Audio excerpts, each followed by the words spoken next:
আয়ুষের girlfriend choice করার রুচি দেখে এবার চরম বিরক্ত কুসুম। হ্যাঁ বন্ধুরা, ভিডিওতে লাইকটি দেখতে থাকুন। যে মুহূর্তে কিনা আয়ুষের ক্লাবে অনুশ্রী, ঈশান এবং কুসুমকে সঙ্গে করে নিয়ে যাওয়া মাত্র যখন কিনা ও নতুন গার্লফ্রেন্ডের সঙ্গে আলাপ আলোচনায় মেতে ওঠে এবং পরিচয় করিয়ে দেয় কুসুমের সঙ্গে, ঠিক সেই সময় আয়ুষের নতুন গার্লফ্রেন্ডের পোশাক আশাক থেকে শুরু করে ব্যবহার, আচার আচরণ সমস্ত কিছু দেখে কুসুম বিরক্ত হয়ে বলতে থাকে যে ছোটো সাহেব, আমি যদি খুব একটা ভুল না হয়ে থাকি, আপনি এক্ষুনি বললেন যে উনি নাকি আপনার নতুন গার্লফ্রেন্ড, তার মানে সেই ব্যক্তি যার কিনা আপনি এতদিন ধরে খোঁজ করছিলেন এবং আপনার সত্যিই এটা মনে হয় যে আপনি যে দুটো চোখে হুনি হয়ে খুঁজছিলেন সেই দুটো চোখ এবং ওর চোখের সঙ্গে অবিকল মিলে যায়, তাহলে তো আমার মনে হয় যে না, এতদিন ধরে আমরা হয়তো বা কাঠের চশমা পড়েছিলাম, তাই হয়তো আমরা কোনো মতেই আসল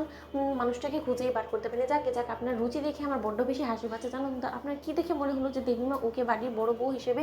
মেনে নিতে রাজি হবে, বাধ্য হবে? কারণ ওর পোশাক আশাক আচার আচরণ কোনো কিছু দেখে তো আমার মনে হচ্ছে না যে দেবীমার যে সমস্ত গুণ নিজে বড় ছেলের বইয়ের মধ্যে খুঁজে বেড়ে সেই সমস্ত গুণের মধ্যে কোনো একটা গুণও ওর মধ্যে আছে। ঠিক সেই সময় আয়ুষ যখন কিনা বলতে থাকে যে ওসব মুখ সামলে কথা বলো, তুমি কার সঙ্গে কী কথা বলছো বলো তো, তুমি ভুলে যাও না কিন্তু তুমি আমাদের বাড়িতে শুধু একটা স্টাফ ছাড়া কোনো কিছু, এবং গাঙ্গুলি গ্রুপ অফ কোম্পানিজের ব্র্যান্ড অ্যাম্বাসাডার, কিন্তু তাই বলে তুমি কোনো মতেই এই অধিকার রাখো না যে আমার গার্লফ্রেন্ড, আমি আমার লাইফে কী করবো না করবো সেটা তুমি নির্ধারণ করে দিবে, এবং আমি যাকে আমার লাইফ পার্টনার হিসেবে চয়েস করতে চলেছি তার সম্পর্কে তুমি উল্টোপাল্টা কথা বলবে এবং নিন্দা করবে, এবং সেই সমস্ত কিছু আমি মুখ বুঝে সহ্য করবো। ঠিক সেই সময় কুসুমকে যখন কিনা আয়ুষের নিউ গার্লফ্রেন্ড বলতে থাকে যে আচ্ছা তুমি কে বলো তো, যতটুকু শুনেছি যে তুমি ও বাড়িতে কাজ করো, কিন্তু তাই বলে তোমার তো ভাগ্য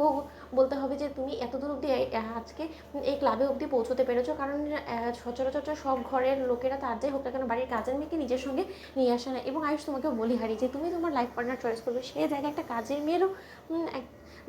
কী ধারণা আমাকে নিয়ে, সেই সমস্ত কিছু তোমার জন্য সব থেকে ফার্স্ট প্রায়োরিটি, সেটা দেখে আমার অবাক লাগছে। জানো তো ঠিক সেই সময় আয়ুষ যখন কিনা বলতে থাকে যে সরি তুমি ওর কথায় কোনো কিছু মাইন্ড করো না, আসলে ও এই সমস্ত পরিবেশের সঙ্গে অভ্যস্ত না, তো তাই হয়তো উল্টোপাল্টা কথা বলে ফেলছে। আসলে তুমি কুসুম এখনও পর্যন্ত আমাদের ক্লাস বা সোসাইটি অনুযায়ী তো তুমি চলাফেরা করো নি, তার জন্য হয়তো তুমি বুঝতেও পারো না। যাক সেই সমস্ত কিছু আমার কোনো কিছু যায় আসে না, তার থেকে বরঞ্চ আমরা এখানে যে কাজের জন্য এসেছি সেটা আজকে তোমার সঙ্গে আমার ফার্স্ট পরিচয়, এবং সেই হিসেবে অবশ্যই আমাদের একে অপরকে জেনে নেওয়া বুঝে নেওয়াটাই বেটার। ঠিক সেই সময় আয়ুষের নিউ গার্লফ্রেন্ড যখন কিনা বলতে থাকে যে তার আগে একটা ডান্স হয়ে যাক, কাপল ডান্স, কি বলো ঈশান? ঠিক সেই সময় ঈশান যখন কিনা বলতে থাকে যে চলো অনুশ্রী, ঠিক সেই সময় ঈশান ও অনুশ্রী যখন কিনা কাপল ডান্স করতে থাকে এবং তার মাঝখানে কুসুমকে দেখিয়ে আয়ুষ যখন কিনা ও নিউ গার্লফ্রেন্ডকে নিয়ে ডান্স করতে থাকে, ঠিক সেই সময় কুসুম এক পর্যায়ে বিরক্ত হয়ে ও নিউ গার্লফ্রেন্ডকে আয়ুষের কাছ থেকে ধাক্কা মেরে সরিয়ে দেয় এবং বলতে থাকে যে লজ্জা করে না, নির্লজ্জ বেহায় মেয়ে কথা, এরকম নির্লজ্জ বেহায় মেয়ে আমি কোথাও দেখিনি। এবং আপনি যদি ভেবে থাকেন যে এই সমস্ত ছোটোখাটো কাপড় চোপড় পরে আপনি এরকম বেলেলাপা না করে আপনি আমার দেবী মায়ের নজরে প্রশংসার পাত্রী হয়ে উঠবেন, তাহলে আপনি ভুল ধারণা পোষণ করছেন। তার কারণ আমার দেবীমা কোনো মতে আপনাকে বড় ছেলের বউ হিসেবে মেনে নেবে না, কারণ আপনার মধ্যে সেরকম কোনো গুণই আমি দেখতে পাচ্ছি না। ঠিক সেই সময় সেই মেয়েটা বলতে থাকে যে তোমার সাহস তো কম না, তুমি আমাকে ধাক্কা দিয়ে ফেলে দিলে। ঠিক সেই সময় কুসুম ঠাটিয়ে তাকে এক চড় মারে। তো বন্ধুরা লাইক কমেন্ট শেয়ার করে সাবস্ক্রাইব করতে বলো না।